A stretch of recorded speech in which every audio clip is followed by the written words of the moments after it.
Salut à tous amis explorateurs, j'espère que vous allez bien. Donc aujourd'hui, je vous retrouve pour parler un petit peu d'un des sujets de ce podcast, qui est le sujet des sorties de corps ou des SHC, ou on appelle ça OBE aussi, Out of Body Experience. C'est un sujet très vaste, c'est un sujet qui est relativement à la mode, puisque vous avez peut-être pu constater que pas mal d'intervenants ces derniers temps, on va dire depuis 5-6 ans, je crois, je dirais peut-être depuis le Covid, à une vache près. Beaucoup de gens s'y intéressent et beaucoup de gens diffusent, certaines connaissances là-dessus, certaines expériences. Il y a à boire et à manger évidemment, il y a plein de choses très différentes qui sont souvent regroupées sous le sujet, des sorties de corps. Or, heu, plein de phénomènes viennent, se greffer sur ce thème général, puisqu'on va trouver, pêle-mêle, hein, comme ça j'en oublie évidemment, mais on va trouver, les, projections de conscience, on va trouver le remote viewing qui est parfois, confondu aussi avec, une sortie de corps, ce que ça n'est pas du tout, hein, même si ça reste, très intéressant également. Hem on parle de sortie de corps, contrôlée, on parle de sortie de corps spontanée, non contrôlée aussi, souvent liée à des paralysies du sommeil que les gens comprennent mal, vous voyez? Donc c'est un phénomène qui est très, très complexe, qu'il faut bien délimiter. Bon, c'est ce que je propose un petit peu de faire ici, et vous comprendrez bien qu'en improvisant un peu, ces émissions, bon, bah, ça va partir un petit peu dans tous les sens, c'est normal, c'est assumé, il y a aucun problème. Simplement, bah, si ça peut vous donner quelques infos pour mieux vous, renseigner sur le sujet, et puis surtout, pourquoi pas, bah, pour faire des expériences par vous-même. Parce que finalement, quand on rentre un petit peu dans ce thème-là, et ben, on se rend compte assez vite que, c'est bien de s'immerger, dans les théories, d'écouter beaucoup d'intervenants qui expliquent plein de choses, quitte à être d'accord ou pas d'accord, c'est pas le problème. Mais il y a un moment où, il faut quand même être, clair avec soi-même. Si on n'expérimente pas nous-mêmes, personnellement, directement les, phénomènes, on finit par se lasser, parce que comme tout, on fait le tour. En fait, on fait le tour, et puis, ça reste finalement des choses très théoriques, et puis, au fond de nous-mêmes, on aura beau écouter des gens, faire confiance même à des gens qui nous racontent plein de choses qui sont assez formidables. Hem, Au fond de nous, il y a quelque chose toujours qui n'y croit pas, puisque on est quand même les produits de, voilà, de plein de choses, mais notamment de l'Occident rationaliste, entre guillemets «cartésien», même si c'est très déformé, hein, puisque Descartes, démontrait quand même l'existence de Dieu par la raison, donc on n'est quand même pas non plus dans du, scientisme pur, même avec Descartes, enfin bref, je m'égare.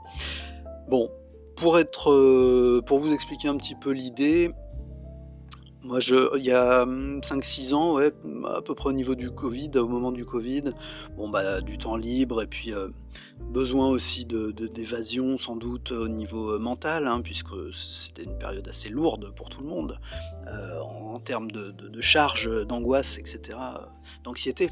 Voilà, il y avait plein de choses qui se passaient, et en même temps plus rien, puisque tout était, arrêté. Donc ça laissait du temps, pour, réfléchir à plein de nouvelles choses, refaire des petits bilans de sa vie. Il y a pas mal de gens, je sais, qui ont changé radicalement ou pas d'ailleurs leur vie, mais en tout cas qui l'ont changé à partir de ce moment-là. Ça a été une bascule. En quelque sorte, ça aura pas servi totalement à rien, cet événement, très historique. Bon, il s'avère que à ce moment-là, moi je tombe sur, les vidéos de Houssen, que vous connaissez peut-être ou pas d'ailleurs, qui maintenant, possède une chaîne qui s'appelle Astralflix, hein, sur, YouTube, et peut-être sur d'autres canaux aussi d'ailleurs. Astralflix, qui s'appelait pas comme ça au départ, j'avoue que je me souviens même plus comment ça s'appelait, mais peu importe. En fait, je tombe sur ce garçon qui est vraiment génial, hein, qui est adorable, qui est très pragmatique.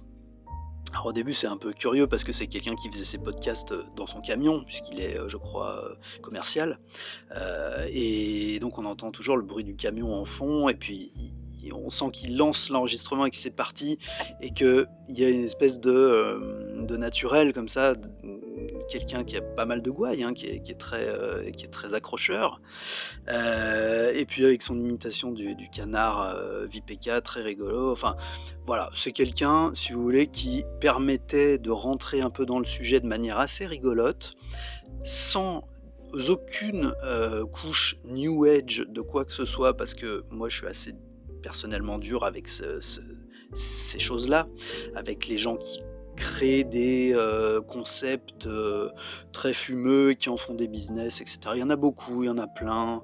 Bon, c'est rigolo à regarder, tant mieux pour eux si ça fonctionne, mais, on va être clair, moi c'est, pas, ça a tendance à me repousser plutôt. Donc bon, ça n'a rien à voir, hein. Lui, c'est vraiment il voulait communiquer de la connaissance, et puis ses expériences personnelles, c'est ce qu'il fait d'ailleurs. Donc il a commencé à parler un petit peu de ses techniques, de sa façon d'essayer de faire des sorties de corps, puisque lui-même avait été inspiré, je crois, hein, je ne veux pas dire de bêtises, mais par, Mark Coburn qui est j'ai presque envie de dire un nom incontournable dans ce domaine-là. Puisque Mark Coburn, c'est un personnage très particulier, qui lui aussi, aborde ce sujet-là, de manière complètement pragmatique et ça, c'est super important à comprendre. C'est qu'il y a pas de, il y a pas de religion, c'est pas sectaire, il n'y a pas de new age, même si ça va très loin et que quelqu'un d'extrêmement, rationnel, trouvera évidemment que c'est du délire, on est bien d'accord. Bon, on va considérer ici qu'on est entre gens ouverts et puis où être ouvert ne veut pas dire tout gober, bien sûr, mais en tout cas, bon, ça me fait découvrir Mark O'Byrne qui a à une époque beaucoup qui s'est à une époque beaucoup exprimé. Si j'ai bien compris au début un peu malgré lui et après un peu plus volontairement, qui est parti aujourd'hui, à l'instant où je vous parle, plus dans des, considérations, spirituelles, de type oriental, ce qui est très bien pour lui et je l'encourage là-dedans parce que c'est vraiment, c'est un chemin, à suivre, pourquoi pas, en tout cas c'est son chemin. Mais c'est vrai qu'à l'époque, écouter Mark O'Byrne parler de ses expériences, c'est quelque chose d'assez extraordinaire puisque avec Mark O'Byrne, on a quand même affaire à quelqu'un qui vous dit: «Moi, je sors depuis que je suis gamin, je me rappelle de ma naissance, je me rappelle de mes vies d'avant» et cetera. Donc voilà, c'est quand on va quand même assez loin, et on est obligé de faire comme on appelle au cinéma une suspension de crédulité, bien d'incrédulité, excusez-moi. Et de voilà, de prendre quand même ce qu'il nous dit, puisque par ailleurs, c'est quelqu'un qui s'exprime de façon extrêmement claire, extrêmement cohérente.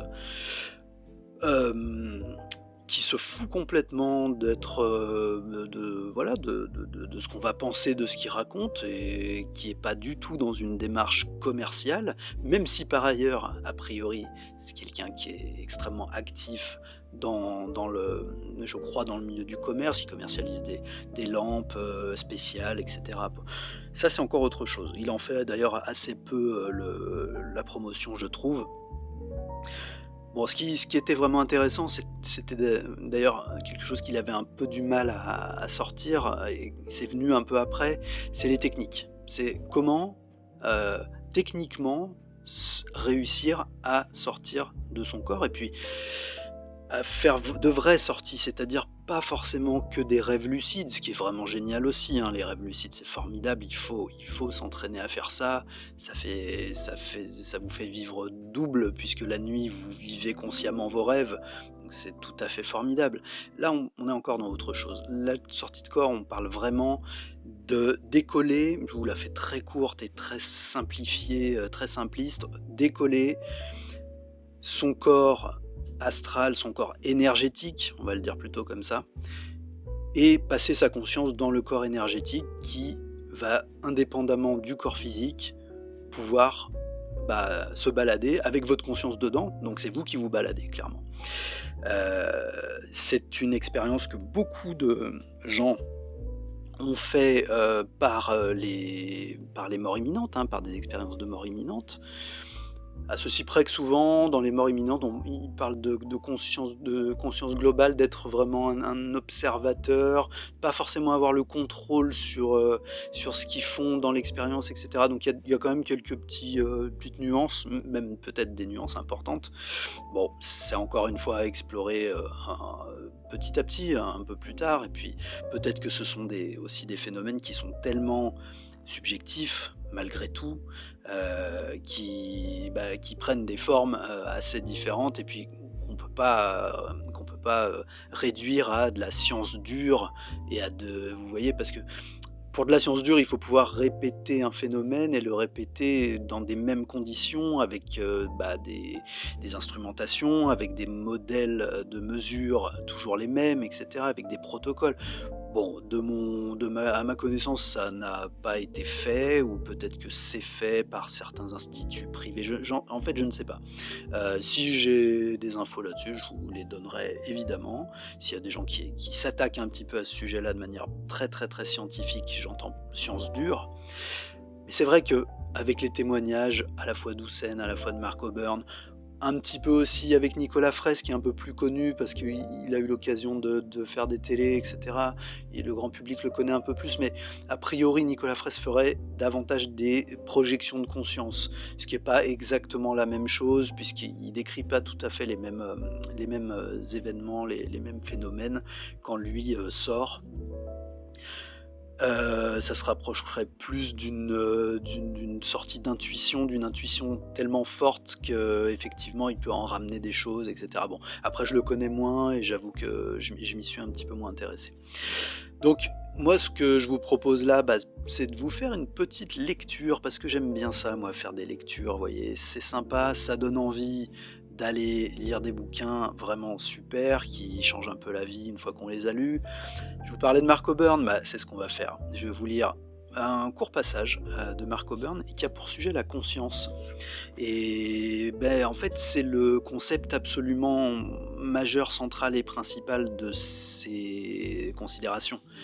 La conscience. Qu'est-ce que c'est que cette conscience qu'on confond toujours, bien sûr, avec la pensée, qui n'a rien à voir puisque la pensée, relève du mental, qui relève, en fait, du corps matériel.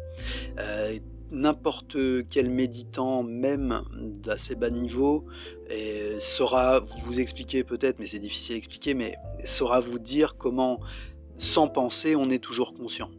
Il faut le vivre. Il faut le vivre pour commencer à y croire, c'est ce que je vous disais tout à l'heure. Il faut expérimenter et il faut expérimenter et quand on expérimente, on fait des liens avec ce que les autres racontent, ce qu'ils expérimentent eux aussi. Parfois, c'est un petit peu différent, c'est pas grave, on se comprend, d'accord? Donc je vous lis très rapidement, ce petit passage, qui va, être en 4 petites parties, puis quelques commentaires juste après. Allez, bonne écoute. Chapitre 1: Il n'existe rien qui ne soit pas conscience.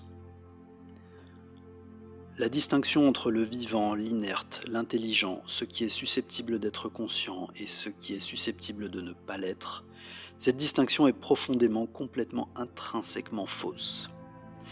Il n'existe aucune matière qui ne soit pas pure conscience. Il n'existe aucune énergie dans l'ensemble des mondes qui ne soit pas de la conscience et rien que de la conscience. Il n'existe rien qui soit plus de la conscience qu'une autre chose. Il n'existe rien qui soit moins de la conscience que n'importe quoi d'autre. Il n'y a aucun animal, aucun végétal, aucun minéral ici et partout ailleurs qui ne soit conscience. Il n'existe aucune force, aucune lumière qui ne soit pas conscience. Il n'existe aucun vide dans l'ensemble de la création où il n'y a pas de conscience qui ne soit pas pure conscience. Deuxième chapitre, la pensée n'est pas nécessaire à la conscience. Le principe « je pense donc je suis » est souvent mal interprété. Originellement, il a été utilisé pour désigner la seule certitude qui puisse servir de base à l'ensemble de la construction mentale d'un des derniers courants philosophiques.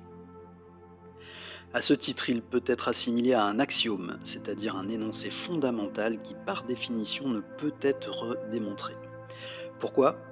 Parce que cet axiome serait en quelque sorte une évidence similaire à 1 plus 1 font 2. Mais il est complètement dénué de réalité. L'existence de la pensée ne retire rien ni n'ajoute rien à la conscience. Elle ne permet pas de déduire l'existence d'un être, ni sa non-existence. L'absence de pensée n'est en aucune façon la preuve de la non-conscience de quelque chose. Chapitre 3, ce que la conscience n'est pas et ce qu'elle n'a pas. La conscience ne dépend d'aucun de ses attributs, elle n'a aucune limite dans l'espace, elle n'est aucunement localisée dans un endroit ou un autre, et elle n'est ni moins ni plus ici que là-bas. Elle n'est pas concernée par le concept que nous appelons temps, elle n'a eu aucun commencement, pas plus qu'elle ne finira d'exister. Elle ne possède rien parce qu'il n'y a rien à posséder, et il n'est rien que la conscience ne possède en totalité. La conscience n'est en vérité aucunement divisée, il n'y a rien qui soit des consciences différentes d'autres consciences, ni de sous-conscience, ni de métaconscience, aucune hiérarchie entre ces hypothétiques différentes consciences. Chapitre 4, ce que vous n'êtes pas. Vous n'êtes pas un fragment de conscience isolé. Il n'y a aucun fragment, il n'existe rien qui soit isolé. Vous n'êtes pas plus votre corps physique que n'importe quoi d'autre, pas plus vos pensées que n'importe quoi d'autre, pas plus votre mental, vos croyances, vos sentiments, votre personnalité, vos souvenirs que n'importe quoi d'autre. Alors, j'espère que ça vous a plu. Donc, c'est un très court passage du livre de Mark Oburn, 0,001% l'expérience de la réalité. Je vous le conseille, hein, c'est un super bouquin. Comment dire? Sur la conscience, là, bon, on rejoint peut-être un peu des spiritualités de type oriental, beaucoup, dans l'idée d'une conscience globale qui est pas divisible, pas divisée, et cetera. Vous voyez, tout ce qu'il dit à ce niveau-là. Bon, c'est à méditer. En tout cas, ce qui est sûr, c'est que, si vous voulez, c'est pas là, il nous donne pas, des axiomes, comme il dit lui-même, religieux, c'est-à-dire: «C'est comme ça parce que c'est comme ça». Lui, ce qu'il nous dit, c'est ce qu'il a expérimenté. Il a expérimenté sa conscience comme il l'a décrit ici. Voilà. Et effectivement, on est quelques-uns et sans doute nombreux à pouvoir, confirmer que, il y a des états relativement faciles à atteindre d'ailleurs, hein, qui sont pas du tout réservés à des très grands méditants de «carrière» entre guillemets, hein, des grands bonzes tibétains, des grands, mystiques, voilà, il faut se nettoyer un petit peu de ces croyances selon lesquelles il y aurait des élites mystiques qui finalement, dédieraient toute leur vie, renonceraient à tout, seraient dans un dénuement total et puis en ayant tout ça, et ben, ils arriveraient à un état de mysticisme, où, ils pourraient, faire des sorties de corps et puis bien au-delà d'ailleurs, parce que la sortie de corps, beaucoup de méditants, de yoga par exemple, vous diront que c'est une étape et que c'est une chose qui se passe dans une élévation spirituelle. Bon, certes, mais bon, nous, ce qui nous intéresse dans Epsilon Explorer, c'est, justement d'explorer le phénomène des sorties de corps, mais lié au monde réel de la matière. D'ailleurs, je précise que le mot epsilon, donc la matière epsilon, vient de Mark Oburn, hein. C'est un terme, de son fait. Lui, pour lui, la matière epsilon, c'est la matière, dans laquelle on est tous les jours. Vous voyez, c'est cette matière un peu engluée, le niveau de matière dans lequel on est sur notre monde à nous. Lui préconise d'aller plus haut, de briller plus et d'aller dans des mondes supérieurs. Des mondes qu'il appelle supérieurs. C'est une façon de parler encore une fois, ils sont pas forcément au-dessus, mais par contre, selon la définition qu'il en fait, ils sont plus brillants, il y a de «l'amour» entre guillemets, voilà, l'amour. Vous savez ce concept d'amour en spiritualité qui est, un petit peu caricaturé aussi, l'amour en tant que vraiment conscience pure de l'expérience vécue. C'est super intéressant, il faut s'y intéresser. Alors les mondes supérieurs, c'est sans doute, un aboutissement de ce travail-là, puisque quand vous travaillez, j'aime pas le mot travailler, mais quand vous, vous entraînez à faire des sorties de corps, vous allez être amené à faire à la fois, je vous dis, des, rêves lucides que vous aurez du mal parfois à distinguer avec une vraie sortie, parce que certaines sorties de corps sont, j'allais dire foirées, donc vous vous en rappelez très bien comme quelque chose que vous avez vécu, et non pas comme d'un rêve dont vous sortez, sauf que ça avait les attributs du rêve. Donc c'est parfois difficile et il faut pas trop se faire de nœuds dans la tête non plus par rapport à ça. Ce qui est expérimenté, il y a aucun problème. Et vous verrez qu'il y a un jour en fait où vous arrivez il vous arrive un accident et l'accident, il n'y a pas d'accident, négatif, hein, évidemment, c'est un accident positif. Vous verrez que l'accident qui vous arrive au moment où vous le désirez le moins peut-être, ou en tout cas vous êtes le plus dans le lâcher prise et où vous vous dites: «Oh bah cette fois, peu importe ce qui se passe, au pire je m'endors, au mieux je sors». Ça fait un joli slogan d'ailleurs. Et ben, à ce moment-là, boum, vous vous retrouvez à côté de vous-même et vous avez votre conscience pleine et entière comme vous l'avez en ce moment, voire peut-être même plus, plus entière que vous l'avez en ce moment, puisque libérée du corps. Ça dure quelques secondes, vous maîtrisez rien, ça part, plus ou moins dans tous les sens, ça dure quelques secondes, vous revenez dans votre corps, c'est un peu chaotique, c'est un peu, même, effrayant, mais bon, peu importe, hein, c'est pas grave. Mais voilà, c'est «fait», entre guillemets, c'est réglé. Il y a quelque chose en vous et pas seulement votre raison, pas seulement votre pensée rationnelle, puisque ça suffit pas évidemment. Il y a quelque chose en vous, votre inconscient maintenant sait que oui, c'est une réalité, oui, c'est possible, oui, vous l'avez fait, donc bah, vous pouvez le refaire, tout simplement. Et surtout, il y a une chose importante, c'est que, bah, plus personne ne pourra vous faire entendre le contraire. C'est-à-dire que vous l'avez expérimenté, donc bah, c'est une réalité et je vous assure que vous l'expérimentez comme comment vous dire? Vous allez en voyage au Japon, vous revenez et vous avez quelqu'un qui vous dit: «Non, non, moi je ne crois pas au Japon, le Japon ça n'existe pas». Bon, c'est une analogie un peu, comme ça, hein, un peu improvisée, mais vous comment vous allez faire face à cette personne? «Si, si, je te jure, j'y suis allé, il y a des Japonais, ils parlent japonais, il y a Tokyo, c'est magnifique, c'est vraiment un pays super, c'est à 15 heures d'avion», enfin vraiment, hein. Et en face, vous avez quelqu'un qui vous dit: «Non, non, mais moi, le Japon, ça c'est une invention, en fait, ça n'existe pas. Ce que tu as vécu est un rêve, une invention, tu mens, tu inventes des choses, tu es mythomane» et cetera. Bon, c'est la même chose. Vous convaincrez personne, de votre propre expérience. Personne ne sera convaincu par défaut, sauf les naïfs, mais ils seront convaincus d'une certaine façon qui ne sera pas la bonne. Donc gardez-le pour vous ou gardez-le pour en discuter avec des gens qui eux-mêmes, bah, soit ont déjà expérimenté, soit veulent expérimenter de façon sérieuse, de façon technique. Mais c'est une expérience personnelle, il faut à la limite, on peut se la garder, vous voyez? Mais quand même, c'est une tellement belle expérience, c'est quelque chose de tellement franchement tellement extraordinaire, qui est qui est propre à changer, pas radicalement votre vie, puisque votre vie va être toujours la même, mais votre vision de la vie. C'est-à-dire que, vous savez, souvent, dans nos sociétés où personne enfin, beaucoup de gens ne croient strictement en rien, heu et donc il y a un rejet de la religion qui parfois est un petit peu mérité, bon ça se discute.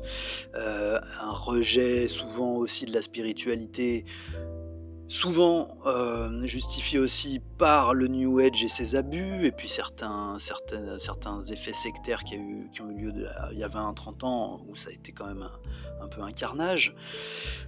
Tout ça est compréhensible, mais bah, vous aurez expérimenté, personnellement la chose. Donc on peut pas revenir en arrière. Donc si vous voulez pas changer votre vision des choses, si vous voulez pas que, par exemple, l'inéluctabilité de la mort soit quelque chose de terrifiant, eh ben, il vaut mieux expérimenter des choses comme ça. Tant qu'on est là, tant qu'on a le temps, heu, c'est une préparation aussi.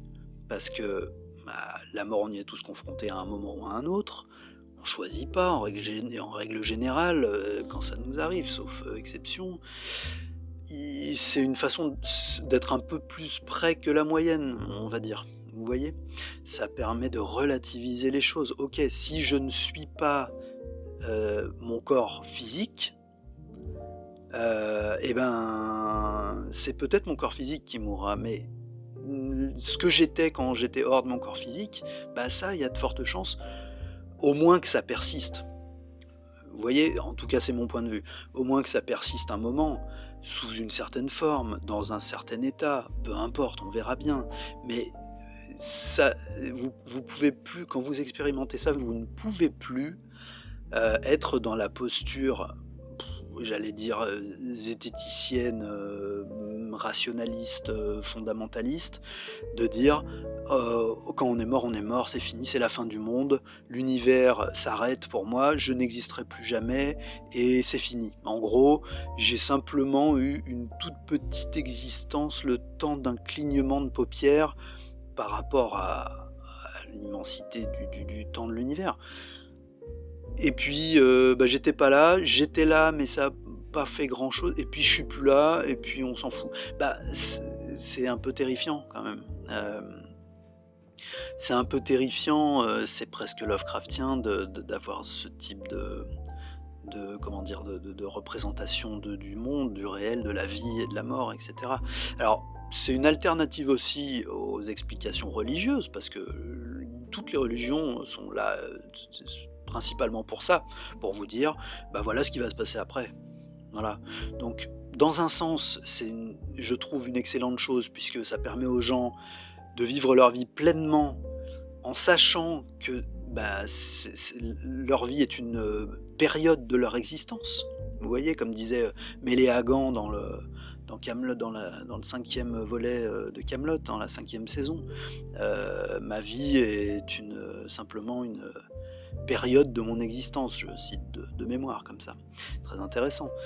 Effectivement, la vie, c'est peut-être une simple petite période de notre existence et c'est sans doute pas la seule période d'ailleurs de notre existence où on sera matérialisé, où on sera sur ce plan-là matériel. Voilà. Bon, ce sont des considérations dont on fait ce qu'on veut, hein, évidemment, moi je suis pas là pour, vendre quoi que ce soit. J'ai fait un peu de pub pour Mark Coburn, je sais pas s'il en a besoin. En tout cas, bah, moi je le connais pas évidemment, j'ai pas d'action chez lui, hein, mais je le remercie beaucoup parce que, il y a beaucoup de vrai là-dedans quand même, je trouve. Il y a beaucoup, beaucoup de vrai et puis, bah, encore une fois, hein, quand vous avez expérimenté cette chose-là, même à une petite échelle, même pas comme Mark Coburn qui est lui on peut le considérer comme un voyageur vraiment confirmé, voilà, qui a vraiment beaucoup de choses à raconter. Bon, on n'est pas obligé d'en arriver là, c'est pas tous notre chemin de vie non plus, donc il y a pas de problème. Si, faut être clair, si vous êtes incapable aujourd'hui, comme beaucoup de gens, de vous allonger parce que c'est ça la méthode, hein, faut pas se mentir. La méthode, il y en a pas 15 000, hein, c'est de s'allonger, de respirer normalement, de, détendre son corps au maximum et d'essayer de faire passer ses pensées jusqu'au moment où on a des trous dans la pensée. C'est-à-dire, il y a des moments où les pensées vont s'arrêter.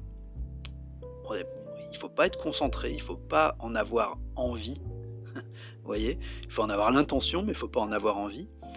Et puis, vos pensées vont s'espacer petit à petit et en fait, il va se passer des choses plus ou moins rapidement dans votre corps au niveau de vos sensations et c'est là-dessus qu'on va vraiment se «concentrer» entre guillemets parce qu'il faut pas se concentrer, il faut se laisser aller. Mais accompagner les mouvements qui se passent dans le corps, dans cette situation-là où on est allongé, peut-être avec un masque sur les yeux, peut-être, voilà, avec, quelques accessoires qui permettent de se couper un petit peu des stimulations extérieures. Mais si vous voulez, il y a un moment où vous sentez, vous savez, vous avez la sensation physique de bouger, mais c'est pas votre corps physique qui bouge, mais c'est quand même vous. C'est quand même un corps. Vous voyez? Alors très, très compliqué d'expliquer ça, ça fait un peu bizarre, mais quand vous le vivez, c'est tout, il y a pas de souci. C'est plus un problème. Et quand vous accompagnez les mouvements de ce corps qui est en fait le corps énergétique, hein, qui est notre, corps qui est bien connu puisque c'est ce sur quoi travaille l'acupuncture chinoise depuis, des centaines, peut-être des milliers d'années, je ne sais pas, je connais pas très bien l'acupuncture, mais bref, on sait très bien qu'on est aussi un corps composé d'énergie. Là, ce qu'on apprend, c'est à en prendre conscience par les sensations et éventuellement à mettre sa conscience dans ce corps-là. Et encore mettre sa conscience, c'est déjà un faux terme parce qu'on met rien du tout. La conscience passe dans le corps énergétique de toute façon. Puisque le corps physique, lui, eh ben, il va faire son travail d'endormissement, il va faire son travail de stase. Et ça, il y a rien à faire. On le décide pas, on le laisse faire. Voyez? Et d'ailleurs, ça se produit toutes les nuits quand vous allez vous coucher. La différence, c'est que d'habitude, vous perdez votre conscience, vous sombrez, vous êtes inconscient, vous dormez. Bah là non, là vous essayez, vous avez l'intention d'être conscient de ce moment d'endormissement du corps physique et en même temps de réveil et de détachement énergétique du deuxième corps. D'ailleurs, on dit que c'est pas les seuls corps dont on est composé, mais en tout cas là, c'est de celui-là qu'on s'occupe. C'est déjà assez compliqué comme ça. Donc voilà, écoutez, faites cette expérience, il y a aucun risque à ça, c'est pas de l'ésotérisme, c'est pas de la magie noire, c'est pas de la magie tout court d'ailleurs, c'est simplement avoir recours à des, comment vous dirais-je ça? À une capacité absolument naturelle des humains, de tous les humains, à faire ça.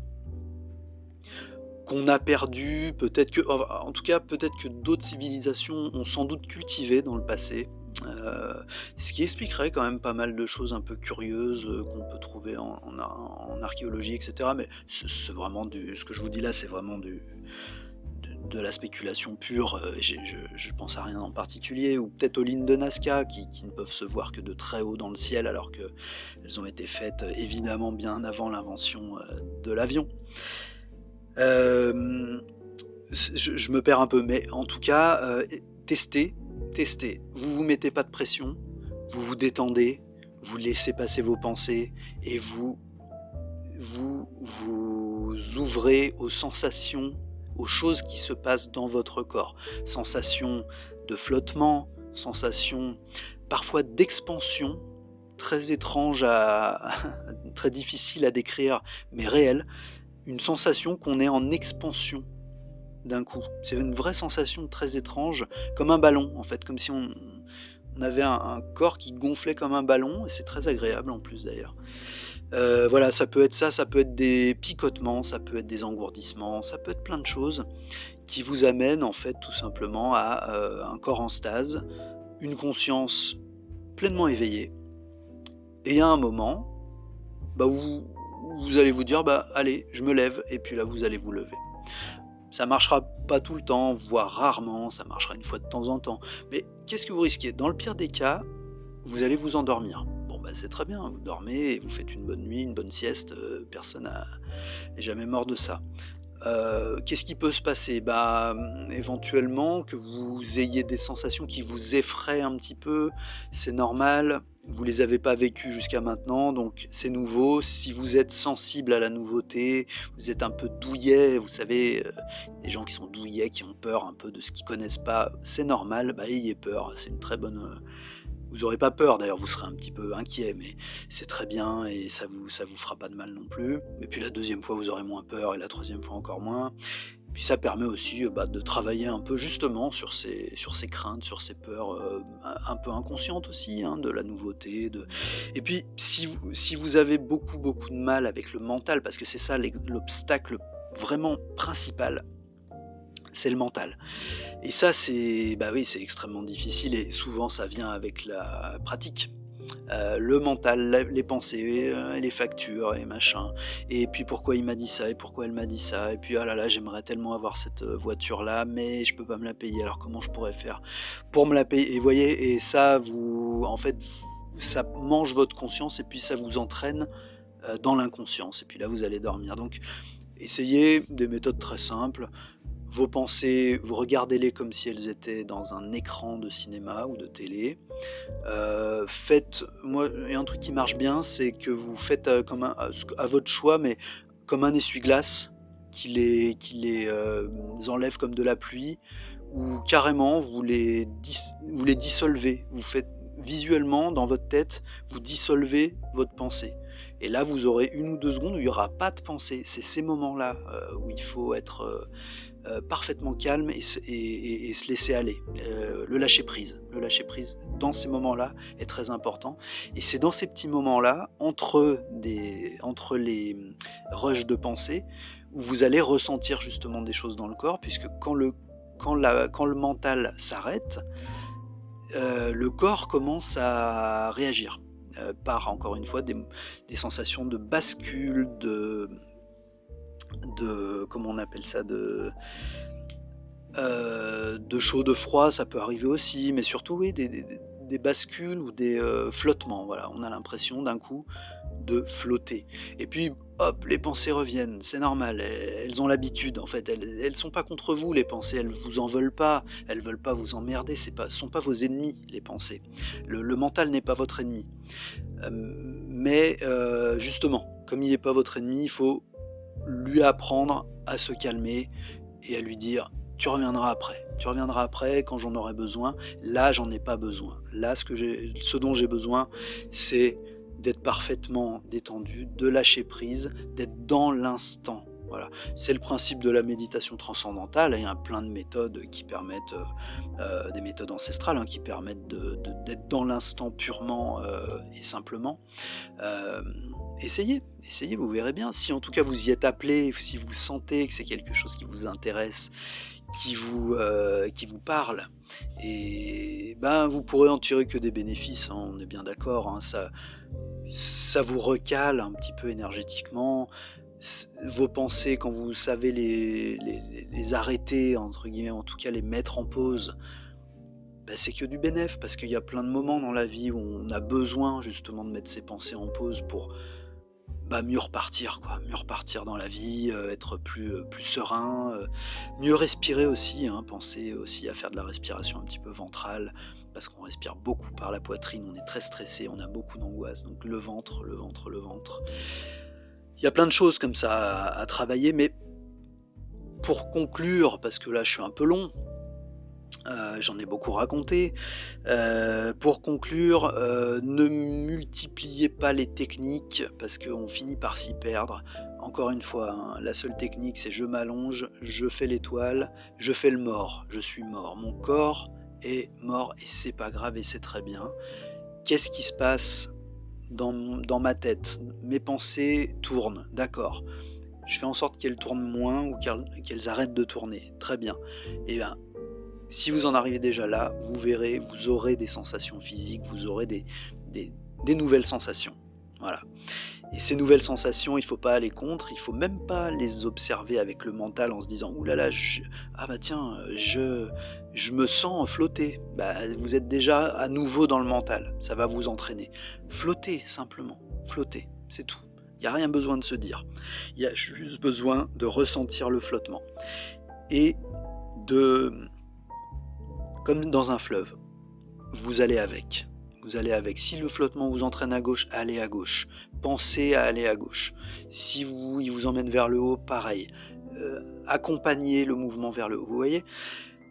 C'est comme ça, essayez, vous verrez. Bon, bah, si vous avez peut-être des témoignages, n'hésitez pas à les partager, dans les commentaires, des questions, des choses comme ça, et puis j'espère vraiment que vous pourrez, tirer, un petit peu de bénéfice, dans cette spiritualité que, je pense personnellement très saine, parce que débarrassée du new age, du religieux, hem et de l'habillage général qui gâche tout, en fait. Là, c'est du concret, c'est du pratique et c'est très bien.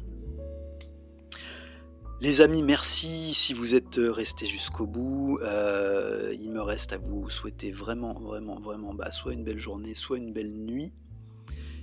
Je vous dis à bientôt. Voyagez bien.